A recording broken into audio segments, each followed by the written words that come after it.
పేపర్లో చదువుతున్నాను, మొన్న ఒక అమ్మాయి ఇలాగే ఒక అబ్బాయితో ఇలాగే ఫోన్లో కాన్వర్జేషన్ మొదలైంది.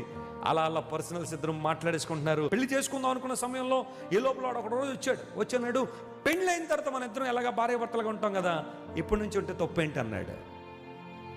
సరే, నమ్మేసింది ఆ వ్యక్తిని బాగా.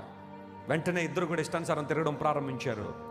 వాడు ఆ అమ్మాయితో సన్నిహితంగా ఉన్న ఆ సమయం అంతా కూడా ఆమెకు తెలియకుండా వీడియోలు తీయడం మొదలుపెట్టాడు.